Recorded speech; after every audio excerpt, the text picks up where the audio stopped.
Good afternoon, everyone. It's a great pleasure to be back here welcoming such a huge attending audience for whatever John Walsh speaks. It's amazing, and now after 3 years of delivering fantastic lectures on his great subject of the paintings of the great Dutch Golden Age, John is venturing into another area of his expertise, one you may not know about, because when John was at Columbia after being a graduate of Yale in 1961, he of course became a great expert and got his PhD in Dutch art. But what maybe some of you don't know is that he also did a master's thesis under Barbara Novak on the subject of Winslow Homer. So it becomes no surprise to us that he's here with a new series, this series called American Viewpoints and Manipulations, views of 6 great paintings that reside in the Yale Art Gallery's collection. John's gone to the sites of these paintings. He's spent time where the artists painted them, looked at how they've composed these compositions, gone to their studios when possible, taken notes, and he's going to give you a really interesting perspective, each lecture on one painting. This, of course, coincides with John's great teaching with us, where he comes in and works with our graduate and undergraduate students in what we call close and slow looking. Everything's going a little too fast nowadays in this too much information age. But those who come to the art gallery and partake in a Yale education where you can slow down and consider what it takes to make a great painting or sculpture really learn something, and John's been an exemplar. As you know, he was the director emeritus of the J. Paul Getty Museum. This was the largest construction project undertaken in all of America, $1.3 billion compared to our modest little enterprise here. John did that from 1983 to the year 2000, 17 years. He's been on this governing board 40 years, the last 20 of which he has constantly come here generously to help us balance our educational mission with our collection mission in a wonderful way. And we can't get enough of him. And we also have to thank Jill Walsh, his devoted, loving wife, who just arrived Wednesday night and continues to encourage him to come here.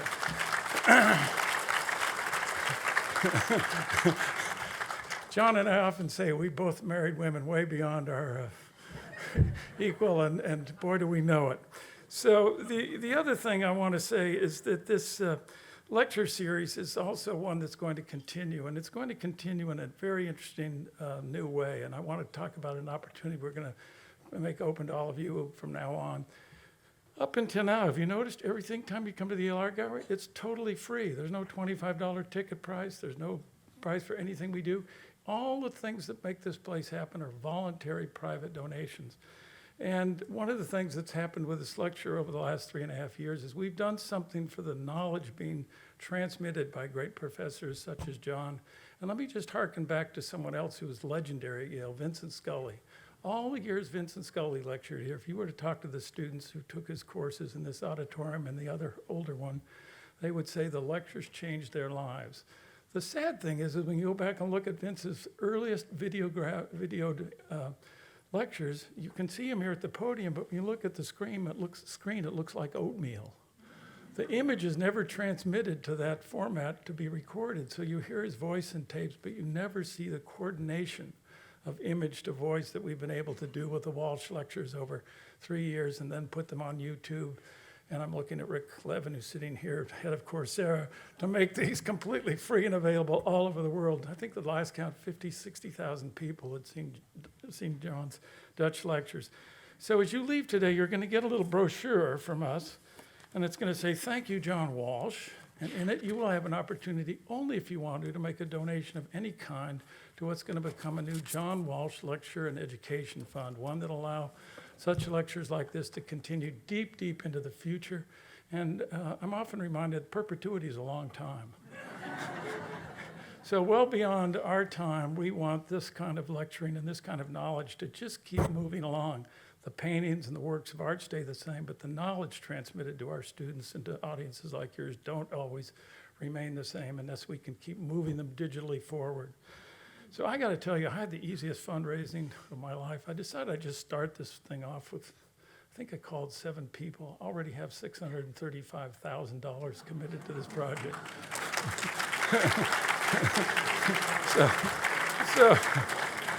So that's not to pressure any of you, because you'll see in this You'll see in this brochure, you can make donation from a single figure on up to whatever you're comfortable with. But I think I know enough of you out there to know that you're going to want to participate. And how wonderful it would be to have a lecture fund that's crowdsourced in a way that's never been done here at Yale. So without further ado, John Walsh.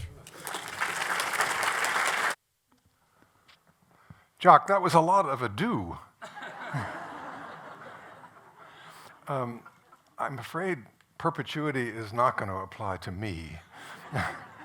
But I envy anybody who gets to come and talk to this audience. This is the best audience I've ever had in my life. I've said that to you all before. It's true. Well, as Jock told you, in this series, we're going to look at 6 paintings across a century, each of them depicting a particular place. In each of the pictures, the artist alters the appearance of the place, which is evident when you compare it with what the place really looked like, and consider what the painting made out of it. I'm interested in why changes like that are made, and what they accomplished that a straightforward view can't have. So that's the thread.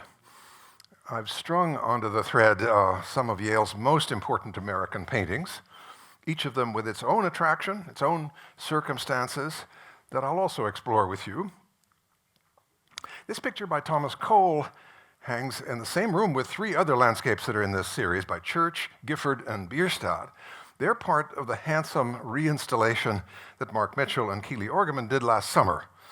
So I hope you'll try to spend some unhurried times slowly looking in the coming weeks, looking at these pictures. Meanwhile, let's take a few minutes with the Cole, painting of North Mountain and Catskill Creek of 1838. Well, Catskill Creek flows into the Hudson at Catskill, New York, about 2 hours' drive from New York City, or in Cole's time, a day's travel by steamboat. He had been living there for several years. This is the first of 6 pictures, at least, using the same motifs that he painted during the last 10 years of his life. So I'm going to use it to open up a discussion of Cole's work, in particular what he chose to represent and how, and where his imagery came from. Here we see a wide river, big trees right up to the banks, and a few people. Beyond the bend in the distance, there are woods, and in the far distance, the blue-gray silhouette of mountains. On the left, the clouds have swollen up into big heads of cumulus. There are smaller, flatter clouds at higher altitudes. On the right side, bright light comes from the low sun. It's out of sight. The clouds are rosy pink. The water is calm and mirrors the sky. At the far right edge, you can just make out a cabin by the river with an open door.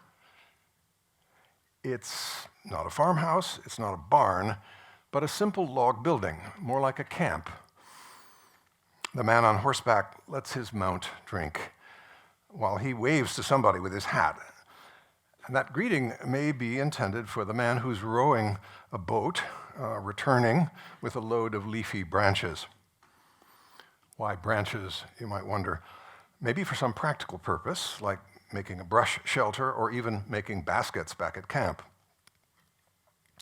There isn't any other labor going on. In fact, back in the distance at the very top, very small, are 3 men, one of them swimming, one getting dressed, and one with what's probably a fishing rod. The men are at leisure, enjoying themselves. They're far from any other sign of human life. The painting invites us to observe the richness of it all, the uncultivated, gentle country beyond the riverbanks, the refreshment that this place offers these men, and the majesty of the high country in the distance, as well as the towering clouds, which at this moment anyway are more decorative than threatening. There's a peace and harmony here that's not threatened by anything. Well, you see one reason why painters and critics thought so highly of Cole. If you look at how full of life the trees are, how much variety and energy his brushstrokes give the branches, dead and alive, and the leaves. The birds circling above the treetop, the strokes he uses for those are all different. You have the sense that what Cole saw in nature is all coming to you, reenacted and believable. We'll come back to this scene and other ones like it, which Cole painted right up until his premature death 10 years later in 1848, at the age of 47. They reveal his beliefs about nature, about passing time, beliefs that meant a great deal to him and his admirers. Meanwhile, who was Thomas Cole? He was born in England and emigrated with his family at the age of 17 to the United States in 1818. He was from Bolton in Lancashire, a cloth-producing factory town, and as a boy he was trained as a woodblock engraver for printed textiles. Bolton was a grimy, grim place, known far and wide for the great labor rebellion that occurred while Cole was a teenager. Factory workers attacked the new weaving machinery that was putting them out of work, while it made the mill owners even richer. The famous Luddites, named for their mythical leader, Ned Ludd. Cole grew up witnessing acute social injustice, learning about corruption of the factory owners, becoming more aware of the pollution of the land and the air and the water, all of which must have inclined him to crave unspoiled nature. Here I want to say that I learned a lot about this subject last fall from the excellent lecture by Tim Barringer in the new Paul Mellon series at the British Art Centre about Cole's development and the lasting effects of his experiences in England. There's a video on their website, and I couldn't recommend it more strongly. Tim's ideas, in fact, have shaped an exhibition that he's organized for the Metropolitan called Thomas Cole's Journey, Atlantic Crossing. It opens at the end of January and goes on to the National Gallery in London. Cole certainly didn't see much painting as a boy in Bolton, but when he went to work for a year as an engraver in Liverpool, he must have studied landscape prints of some sort or another. He did have an education, and there was poetry to encourage him, especially poems published during Cole's impressionable teenage years by John Keats, poems full of yearning for escape from the city into pure, unsullied nature. His family came to Pittsburgh first, then to Ohio, where he learned to paint. His biographer, William Dunlap, writes about a spring day in 1823, a story that he certainly got from Cole himself and gives a kind of mythic flavor to. Dunlap writes, "The spring had arrived, and the young painter seemed to awake to the beauties of nature in landscape. He now began in 1823 to make studies from nature. Every morning before it was light, he was on his way to the banks of the beautiful Monongahela. With his papers and pencils, he made small but accurate studies of single objects, a tree, a leafless bough.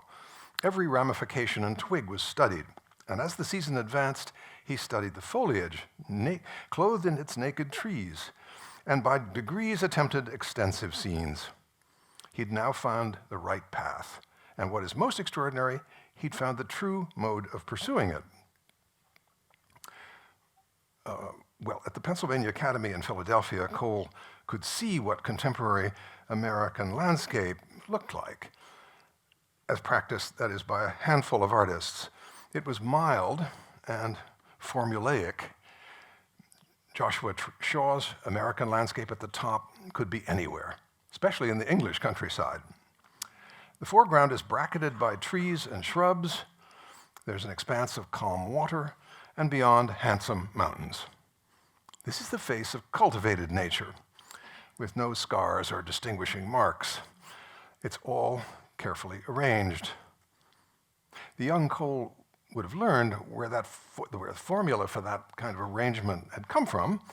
It came from Claude Lorrain, a French expat in Rome in the 17th century. This is on the bottom, the little painting up in the galleries by Claude.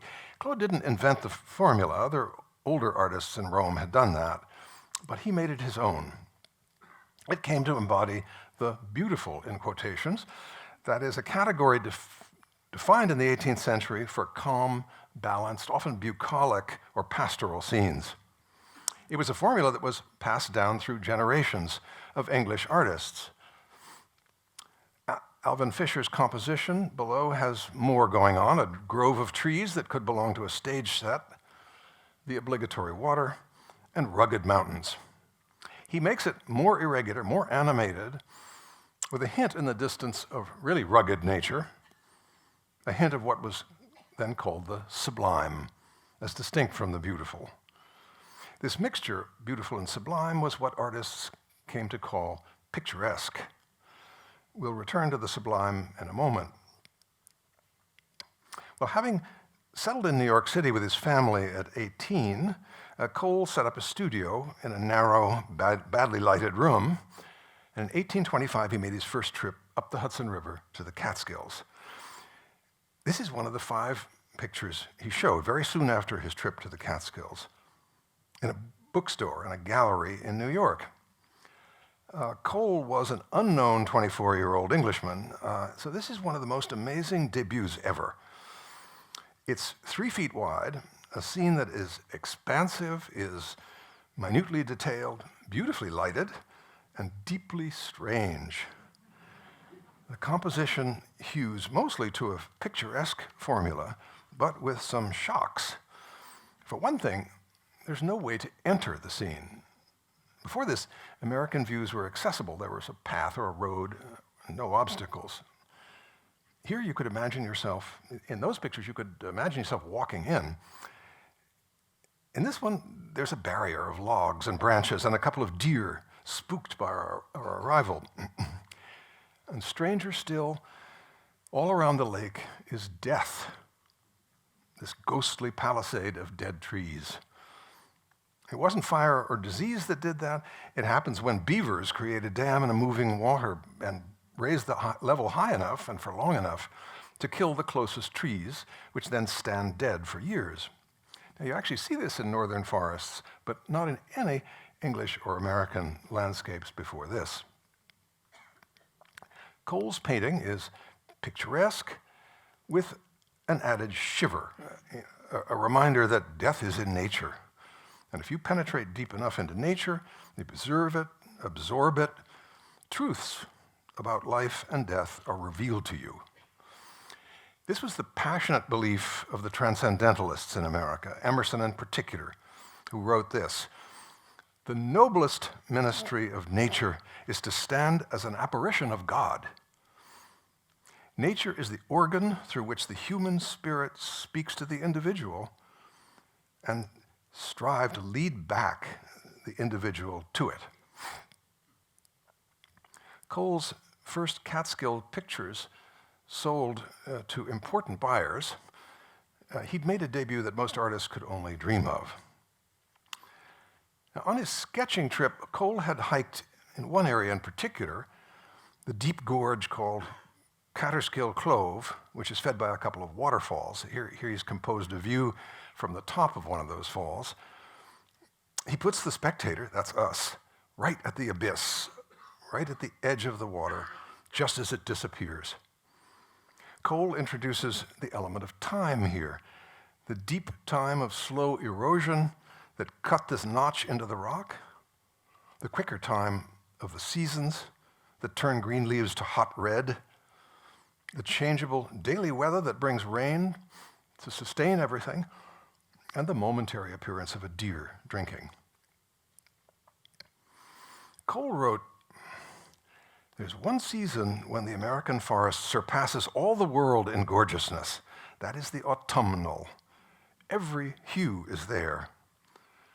You hear the emigre, Thomas Cole, taking pride in that. Cole also meant to thrill his audience by the sheer difficulty of the terrain here, the jumble of rocks and water, and trees at every stage in their lives. The only humans are a pair of men descending. It's hard to see, I'm afraid, but they are there, wearing breechcloths and feathers. Now, this is 1826, and the native people had been driven out of the Catskills by white settlers a century earlier. So Cole was exercising historical imagination, setting the clock back, recreating a time before Europeans arrived to seize and settle the land. Cole's paintings of the rugged mountains were intended for sophisticated city dwellers, few of whom had seen the Catskills, but they speak a language that was already familiar to that audience, and the most important American artist to learn that language was a Boston painter of the previous generation, Washington Allston, who worked for many years in Europe. Cole surely learned about Allston in New York, but there's no evidence that they ever met. The challenge for Allston here was to paint a scene of extreme privation, the desert, with the prophet Elijah being fed by ravens. To do that, Allston adopted the picture language of Salvator Rosa, the 17th century painter whose work became the exemplar of the sublime, whose purpose was to inspire awe and fear in the spectator. It's the opposite of the beautiful, whose exemplar was Claude Lorrain. Now, Allston mastered the language of the sublime, but he didn't apply it to American scenery. Cole did. And he didn't have to study paintings in Italy to do that. He could learn it in New York from prints that reproduced Salvator Rosa's compositions, the blasted trees, the unruly rocks, the rushing streams, the swirling clouds. All of them belong to a pan-European vocabulary that was already embedded in British paintings, like those of Richard Wilson and prints after them, like this engraving that reproduces the great painting across the street in the British Art Center of Niobe in a turbulent landscape. Notice that both Wilson's and Allston's landscapes are settings for narrative scenes, mythological and biblical stories, respectively. Now, as you'll see, Cole's ambition went beyond landscape. It was to paint historical scenes like these for an American audience. Later on, Cole painted this little tribute on the right to Salvator Rosa, an oil sketch by Cole of the painter, Salvator, sitting in a rocky, wild place and drawing bandits in their hideout. This is, of course, what Cole himself did, seek out rough places in the Catskills, not bandits, and draw them. Cole created a market for his fantasies of the American wilderness based on studies he made in the Catskills. Paintings show different seasons, times of day, and they're viewed from different vantage points, where most of them, where you could actually imagine yourself, after a strenuous scramble, most of you could imagine yourself reaching. Most of them are not actual places that we can identify, but instead they're assemblages of this peak, that valley, those rocks, composed to accentuate the ruggedness and the inaccessibility of the Catskills. And there are quite specific conditions like these, mists rising and lingering in the valleys, just as the sun begins to glow over the notch of a distant summit and cast beams to either side. You're to imagine yourself standing just a couple of steps back from the brink, which is marked by a fallen branch and jagged rocks that, like you, are catching the first rays. Now here I want to say I owe a debt to Brian Wolf, who taught here at Stanford, at Yale too, and who probes deepest into Cole's imagery to find both its structure and its roots in Cole's personality. His book, Romantic Revisions, is especially good on these early Catskill paintings, which, as he writes in another essay, taught the middle classes how to see an aboriginal version of themselves. In this picture, we're invited to imagine ourselves descending into a scary jumble of huge slabs and boulders. The sun that's about to appear in that yellow flare has already melted some clouds and is chasing away others. Down there, way at the bottom, again, very close to the edge, are two men dressed in red and wearing leather stockings we associate with pioneers of 4 generations earlier. I think Cole was alluding to James Fenimore Cooper's hero, Natty Bumppo, the hero of the novels The Pioneers and The Last of the Mohicans, bestsellers that began to appear 3 years earlier. Natty was the brave leatherstocking who, with Chingachgook, his Mohican friend and sidekick, fears development and exploitation by white men and believes in peaceful coexistence with them. Here's a full-blown fantasy of mountain peaks, roiling clouds, falling water, and I think the absolute best of Cole's trees that's been shattered by the force of the weather, but is defiant, still sprouting leaves and proclaiming God's power to give life and to take it. There was one place among the Catskill mountain sites that Cole painted several times, setting an example for many other artists. It's Catskill Falls. This was already a famous place when Cole drew and painted it.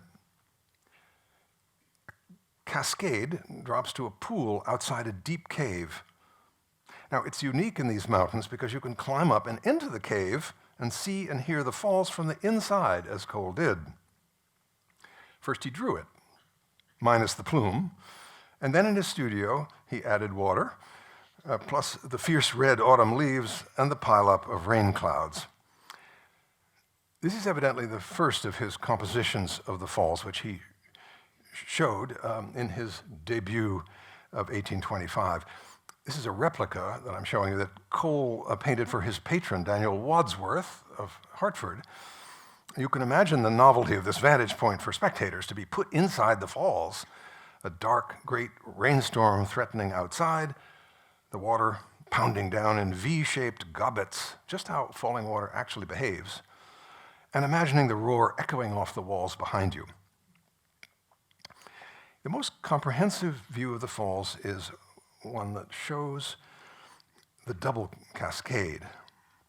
Again, there's a rainstorm. Again, it's flaming autumn. But now we see the full height of the falls and feel its full power. The lower, bigger cave is the one we were just in. Cole was opposite, some hundreds of yards away.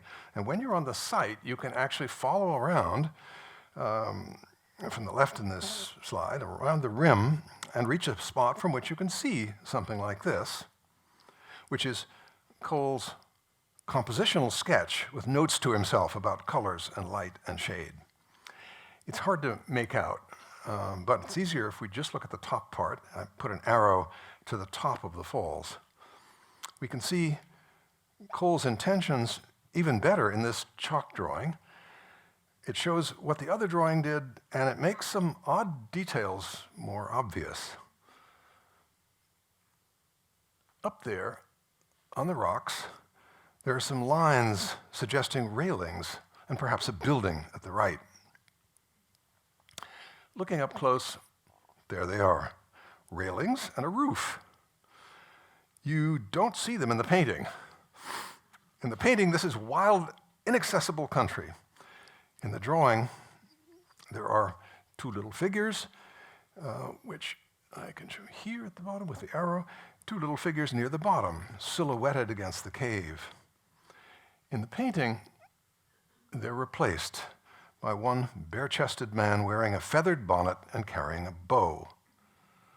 So, from the changes Cole made hangs a tale of wilderness and civilization in the Catskills that I think it's worth telling for a few minutes. Today, you can hike up and see Catskill Falls, much as it was in 1826, some changes. It's a familiar and popular hike, and you can do it yourselves. This place was familiar to New Yorkers. When Asher B. Durand wanted to paint a memorial to his friend Cole, after his death, he showed the painter in conversation with the poet William Cullen Bryant, overlooking a gorge and a waterfall that's based on Catskill Falls.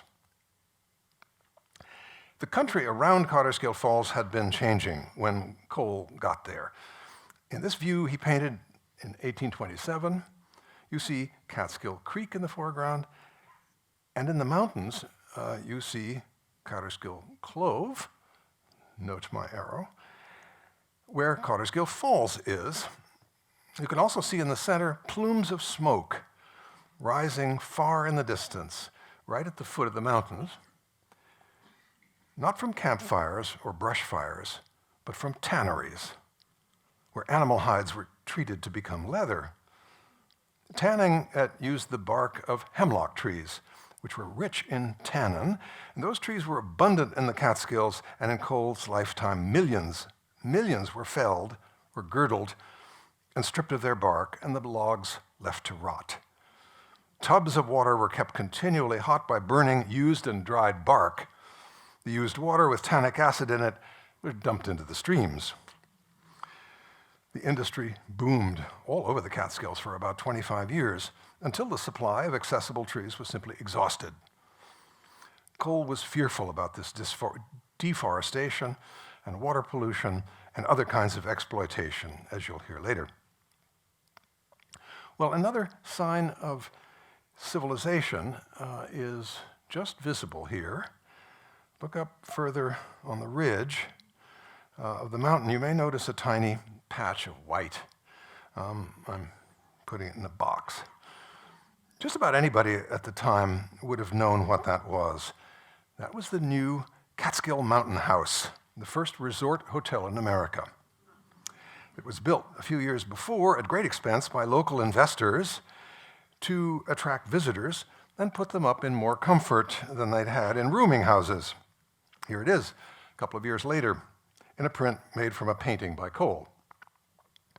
From the front of the hotel, there was a famous view.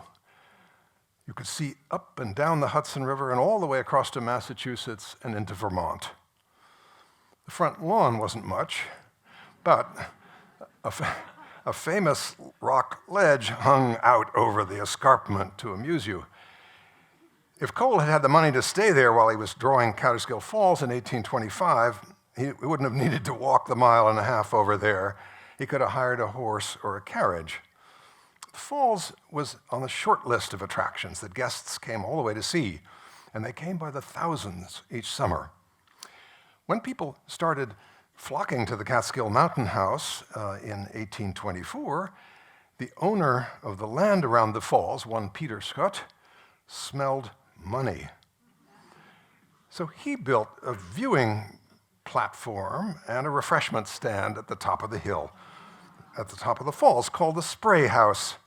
And they were operating when Cole first came here in 1825. That's what you saw in his drawing and what he chose not to include in his painting.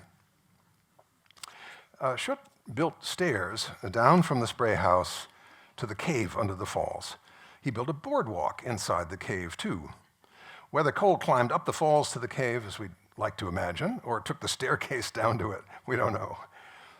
To flash forward, though, 40 years and 2 lectures, to the time of Sanford Gifford, who hiked and painted here 25 years later, the falls had become even more civilized. Mr. Schutt had built a hotel of his own to compete with the mountain house, called the Laurel House, right at the top of the falls.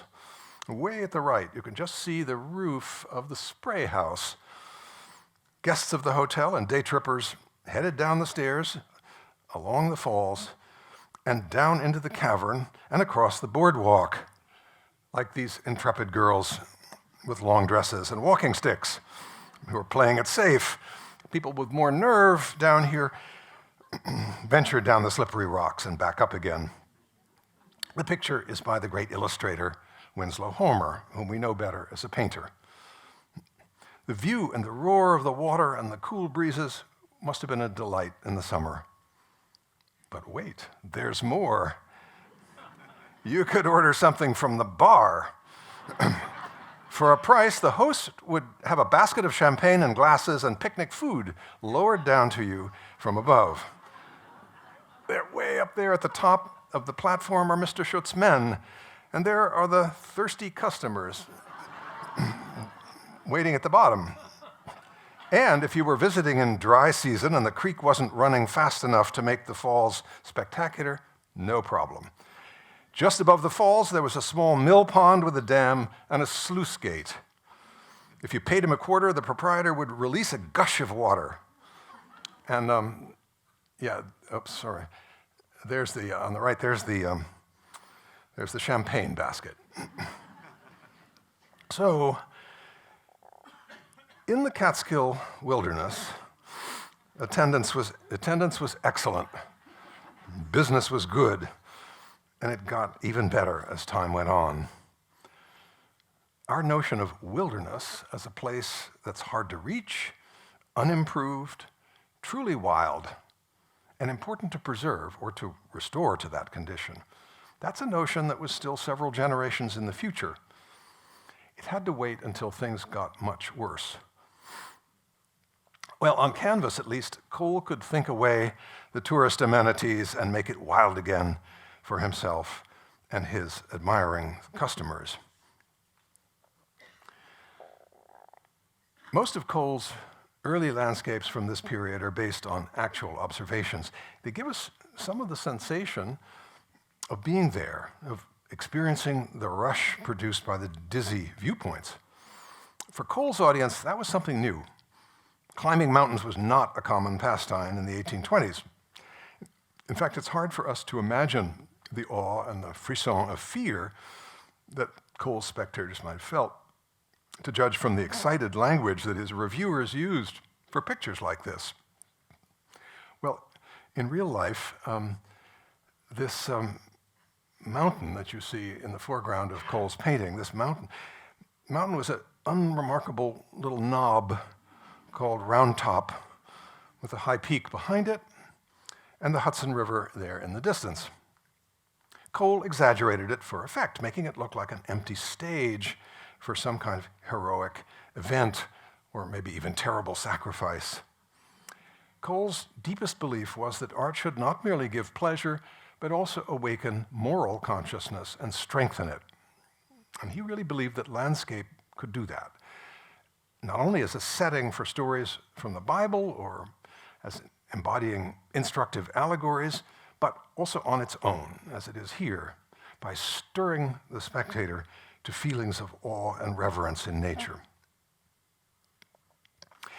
In the same year, Cole began to show his clients what he could do with a story. Here's John the Baptist preaching. Not exactly in the desert of Judea or the Catskills either, but instead a kind of imaginary wilderness of craggy mountains and a stupefying imaginary gorge with a waterfall and palm trees. Cole wasn't making this up out of whole cloth. He was, again, looking at prints. He was looking at, for example, his famous British contemporary, John Martin.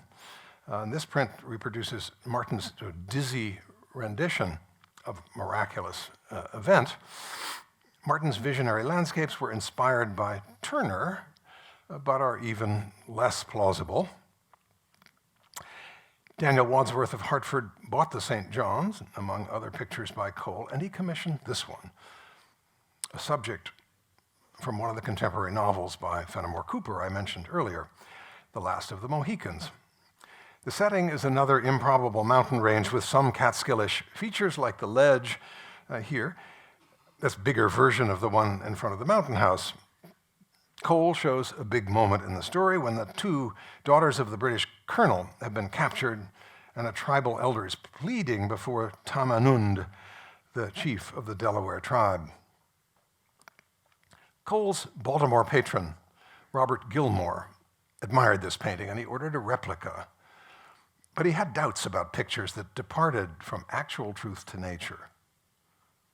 Cole believed that to make a good landscape, he needed to observe and select and adapt and take liberties in order to make what he called, in quotes, compositions. Exactly the kind of thing that Gilmore thought was inferior. Cole wrote him a strong reply saying that painted compositions don't have to depart from nature. On the contrary, the most lovely and beautiful parts of nature may be brought together and combined in a whole that shall surpass in beauty and effect any picture painted from a single view. This is what Cole called a higher type of landscape, an idea that he drew from Joshua Reynolds and classical art theory. Cole struggled all his life to reconcile his elevated ideals with what most American buyers wanted: realistic views of American places. His most courageous attempt at a historical landscape was a pair of pictures of the Garden of Eden and the expulsion of Adam and Eve, which he hoped one of his enthusiastic collectors would buy. The expulsion here has an extravagance beyond anything he'd conceived before. A vast, flowery garden on the right, contrasted with a terrifying world outside. And once more, the inspiration was John Martin's prints, in particular this one of the same subject, backed up by Turner's imaginary landscapes like this one at the bottom. Cole makes the world after the fall a place of violent storms and terrifying waterfalls and twisted and broken trees and predators, like the wolf here at the bottom left, looking up at our ancestors from his dinner of a stag. Cole had serious fears for the future of the country that he'd adopted.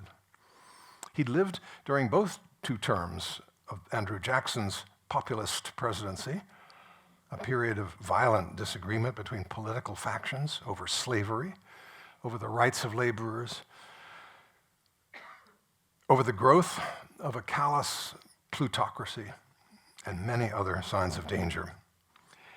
In one of his poems, Cole wrote about the deluge in Genesis, where he saw a lesson for modern times, that sinful humanity might expect what he called heaven's mighty vengeance and an awful flood of wrath that may come.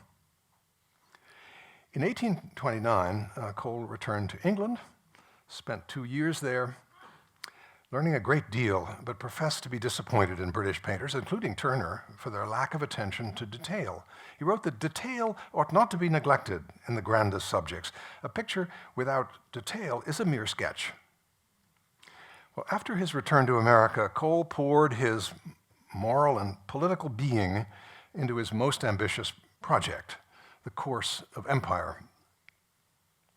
This is an allegorical cycle that was commissioned by Luman Reed, a self-made New York businessman and an ambitious patron of Cole's. Reed may never have fully grasped how subversive the program was for his pictures.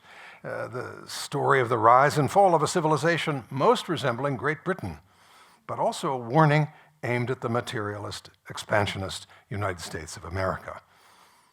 Cole wrote, "The moral principle of the nation is much lower than formerly. It is with sorrow that I anticipate the downfall of this Republican government."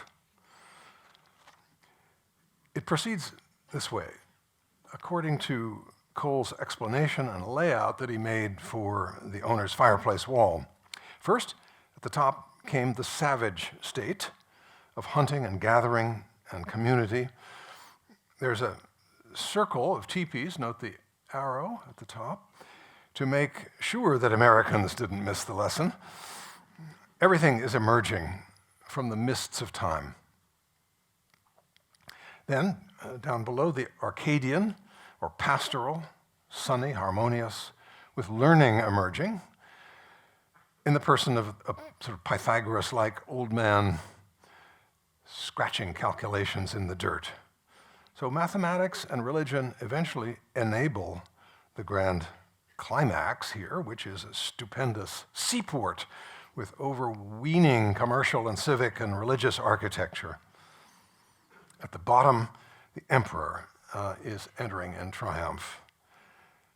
Many hundreds of citizens are enjoying every possible luxury. The Indian elephant in the parade and the people of all races in the emperor's entourage seem obviously aimed at England. And so is the display of white colonnades here, as Tim Barringer has pointed out. They look like Regency terraces in London by John Nash, And I'd add as well the gigantesque fantasies of Joseph Gandy, who was a renderer for Sir John Soane. Cole took a great interest in contemporary architecture and no doubt studied it closely in England. Societies pay a price for self-indulgence, according to Edward Gibbon's History of the Roman Empire, which in Cole's time had been required reading for 50 years. In the last two pictures, Cole shows an invasion by stronger, hungrier men who sack and burn the city and decapitate the colossal statue of the god of war. This is Cole's ironical comment on the former strength and virtue of the citizens that's been corrupted. The cycle ends with abandonment and desolation, a return to a stage even before the primitive state. The same mountain peak is there in each picture. Nature survives. Human civilizations wax and wane, rise and fall. This was an audacious project. It was Cole's most serious attempt at moral allegory expressed in landscape. But this picture instead may be Cole's greatest achievement. A large landscape that embodies the duality of wild nature on one hand and civilization on the other. Our viewpoint is on Holyoke Mountain, a little above the thick brush, looking past a familiar storm-blasted tree to heavy clouds and more weather coming. Almost hidden in the brush is a painter, and near him is his parasol and a backpack. He's observing what we also see, the Connecticut River and the strange looping detour that it takes into the valley at Northampton. Cole traveled up there in 1833, and he made a drawing across 2 pages of his sketchbook at the top there, noting the rocks and the hill to the southwest and the great oxbow meander of the river. He used the drawing and his memory to make a quick oil sketch, very much like the oil sketches by Constable that he'd seen in London a few years earlier. The point of view is a little higher. There are low hills here in the distance and storm clouds. In the finished painting, he's used some poetic license with the height of the hills in the distance and closing the valley, not to mention with the elevation of the so-called mountain that he's sitting on, which you can see is really only 800 feet above the river. The photograph tells you that. All these manipulations have a function.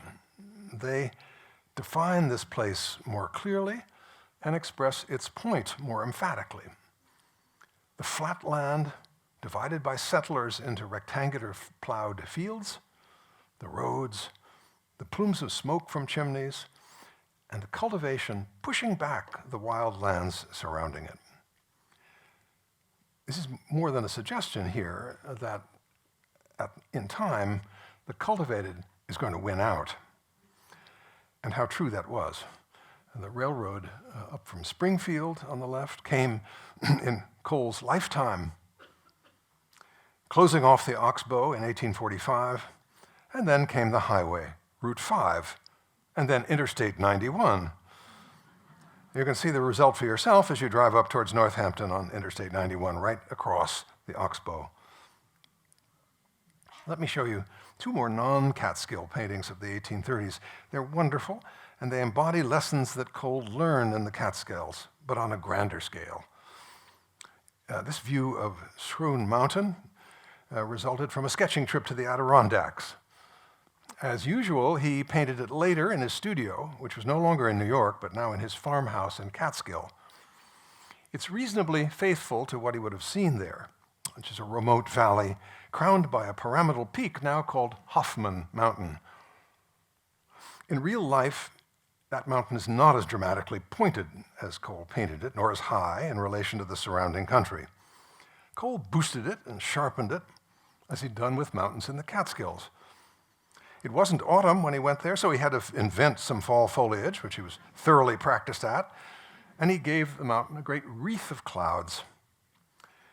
What's interesting is his choice of vantage points. I think this one is very low, not on a spur, a ledge, or anything we can see at our feet, but somewhere only just a little above this dense, thick brush from which we barely see the middle ground and a pond in the distance. So it's kind of the opposite of our perch above the oxbow, which gave us literally a superior view from above. Here we feel, on the contrary, enveloped, and if anything, out of the element, our element. There's an intimidating scale here, and also big, sweeping forms, the slopes of the mountain, the long ridge of the hill at the right, the lifting curves of the clouds. All of these give unity and grandeur to the composition, and they also play off against this sort of witchy ballet of the dead trees right in front of us. This is a view in Crawford Notch in New Hampshire, where summer people had begun to come. Tucked into the trees, here is the little bitty Notch house, where you could stay and hire donkeys to take you to the heights of the mountains.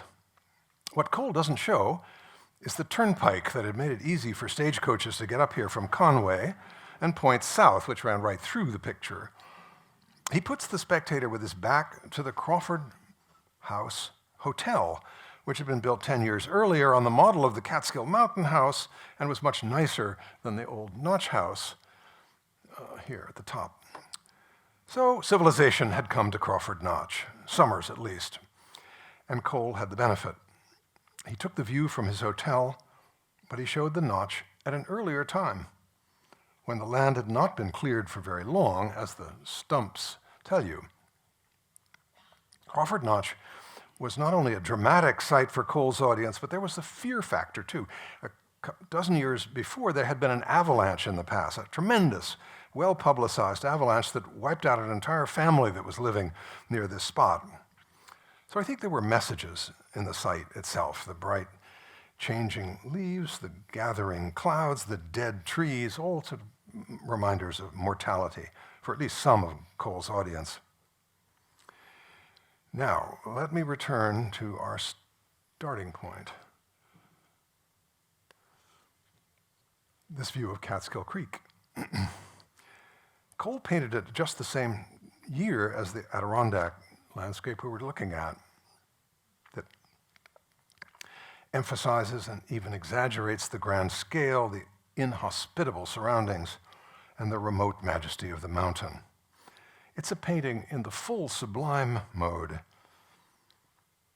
This is in the picturesque mode, which Cole knew well from Claude Lorrain's landscape and from adaptations of Claude's formulas by British and American artists. In this mode, nature is at peace. People are at work, but not strenuously, and some are in repose. Divine favor is manifest. Benevolence and harmony rule. Cole had begun to fit the Hudson River Valley into this idealizing mold a dozen years earlier, you recall. Civilization still rests lightly on the land. There are sheep here and there are a few buildings and cultivated fields, plumes of smoke from tanneries, and barely visible the tiny sign that hotel guests are up there in the mountains, having themselves a bit of sublime. A river runs through it. There's a little waterfall at the left and a broad bend, and then it disappears. Trees frame the view, one alive, the other dead. Familiar props these are in pastoral landscapes like this, and reminders of the course of all living things. It's, morning in America. At the lower right, a couple walks across the field, and you can imagine them having a chat of the kind that shepherds have in pastoral poetry since antiquity. The Yale picture only has that cabin to suggest what people are doing here. Living simply, that's clear. Are they Cole's contemporaries at leisure? Do they belong to some unspecified earlier era when everything was simpler, something like the Arcadian or pastoral state that Cole imagined in the course of empire?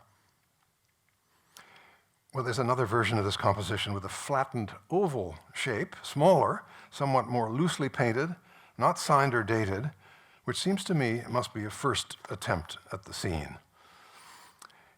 In the Yale version, you can see the sky is higher, the composition is tightened, superfluous details like the big floating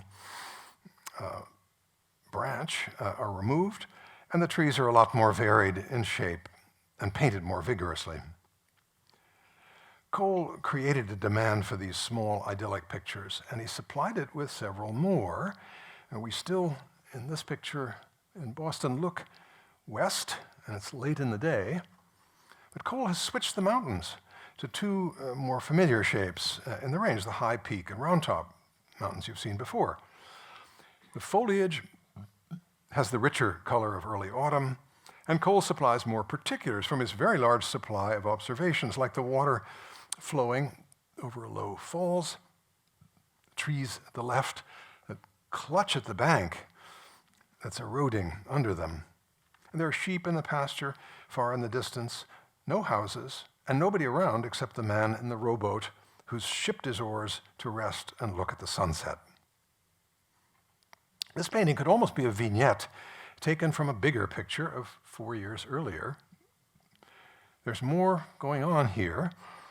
There's another oarsman rowing upriver without cargo. There's a single house above him, the only one visible in the whole broad scene, and fields under cultivation or for pasture. Down at the lower right comes a man with a gun over his shoulder, evidently a hunter returning. And in the foreground, a mother is returning to her eager baby with flowers that she's just picked. And in the clearing beyond, 2 horses gallop across the grass with a man in hot pursuit waving a halter at them. The whole thing is a vision of a good life, being led in a place that has the flavor of Eden about it. The dutiful adults and happy child suggest that perhaps life in this Eden may last, even as the leaves are showing a tinge of brown and the sun is declining in the west. Cole's painting at the Met has a counterpart at the MFA in Boston, painted 6 years later. It's smaller, but the scope of the view is similar. The similarities and the differences have stimulated a lot of interpretation. The Boston picture is strikingly green. There's nothing of the elegy here, no end-of-the-day feeling, no sense of times past. There is more clear land at the right, cleared, and still more patches of clearing in the distance. There are 4 houses now. We see more river because the tall, mature trees are mostly gone, and the banks are lined with willows, not bigger trees anymore. The man with the axe in the foreground has been working. He's got his dog and his jug nearby, and he may be the one who cut the logs near him, and maybe much more downed timber. Over the woodsman's head are some details that tell the story. Catskill Creek has a bridge built for the train that's just crossing it. The tracks of the Catskill and Canajoharie Railroad were laid not far from Cole's house, beginning 8 years before. In fact, just when he painted the main Met picture, he wrote about this to his patron, Gilmore, in Baltimore. He wrote, "The copper-hearted barbarians are cutting all the trees down in the beautiful valley on which I have looked so often with a loving eye." And then later in his diary, he wrote, "If men were not blind and insensible to the beauty of nature, the great works necessary for the purpose of commerce might be carried on without destroying it. But it is not so. They desecrate whatever they touch. They cut down the forest with a wantonness for which there's no excuse, even gain, and leave the herbless rocks to glimmer in the burning sun." The future has come to Catskill. Now, trains chugged through many rural American landscape paintings around mid-century. Just what the artist meant by this has been debated a good deal. The machine in the garden, as Leo Marx called it, has been seen as the incorporation by artists of contemporary reality into a pastoral tradition, a positive adaptation, in other words, a kind of artistic updating that still preserves timeless order. But Cole loathed the railroad. Why would he paint it here? Alan Wallach has called this picture anti-pastoral. It has the form of pastoral landscape, but one that's been violated. Cole took his Met composition of 6 years earlier and recast it in an attempt, as Wallach says, to awaken in his audience an awareness of how readily age-old beauty could be reduced to barrenness. The framing trees are gone. The mother and the happy baby have been replaced by the woodcutter, who destroys for profit. The mellow golden light and muted greens are replaced by harder light and much brighter greens of new growth. One painting, the Met picture, looks back in time to a time past. The other looks forward to a time of progress. Progress at a price. In the Yale painting, you see a kind of rural American Arcadia, which might be anywhere except for the mountain in the distance, and the fact that Cole gave titles to other pictures like this one, identifying the river as Catskill Creek. Can we know if Cole actually observed the scene? If he did, where was he? How accurate is this view of it? Or how much did he change? Since the mountains haven't moved and the Catskill Creek is more or less where it was, we should be able to come up with answers, or we might. I've tried. First of all, the picture has been labeled for a long time North Mountain and Catskill Creek since it got to Yale. The trouble is that there isn't any place near Catskill Creek where North Mountain looks like this. It's a lot flatter. I'll show you. Well, we started by blundering around Catskill in the car with a topo map and a photograph, extremely annoying to Jill, and a photograph because I insisted on driving, following the creek as best we could, given that the roads don't often follow the creek, and that creek trees have grown up in the meantime enormously. But I did find a spot on the river, half-mile from Cole's house, that corresponded pretty well. Nearby, I found a historical marker put there by the people of the Thomas Cole Historical Site, so that was promising. Looking west toward the mountains, there, just above the trees, can you see? Above the trees was indeed the profile of a mountain, but a really boring mountain compared to Cole's. Could that actually be North Mountain? Well, I drove around outside town to check North Mountain from various angles that you could have from Catskill Creek or from anywhere, but the most dramatic view I could get was this one, still pretty flat. Nothing like the crouching lion or sphinx shape that Cole painted. Well, I concluded that it couldn't be North Mountain, so I went along the creek for some miles further west, shopping for Cole's Mountain, and I think I may have found it. It's part of the Wyndham Blackhead Range, which is a neighbor to North Mountain. I'm seeing it here from across the fields of a chicken and egg farm, which occupies the valley. I tried to find a wide place on Catskill Creek from which Cole could have drawn the profile in anything like this way, but I couldn't. It's perfectly possible that he did that, though, from another spot, and combined it, inserted the more dramatic-looking mountain into a view of the creek, seen from closer at home. I'm afraid this was a lot of labor to produce a footnote, but it does demonstrate the liberties that Cole was prepared to make a more satisfying image, and after all, an ideal image. Just one last question. Where are we spectators supposed to be exactly? In most of his Catskill paintings, Cole puts us almost in the picture, as though we were on the ground just outside the picture space. That's part of the dramatic effect. Here we seem to be suspended out over the river with no visible means of support. That's actually another conventional device in landscape painting. It's like something like the omniscient narrator in fiction, where the author assumes an anonymous voice of someone who knows all and tells all, but is never identified. We accept that convention without even thinking about it, as we do this one.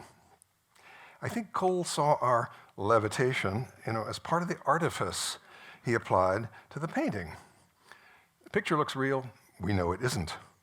It's a constructed thing. We all know it, an idealized view, and Cole would have said, it's better than real. The next lecture is about this painting by an artist who studied with Cole, who continued Cole's quest for American views that would stir American viewers. Please come back if you can.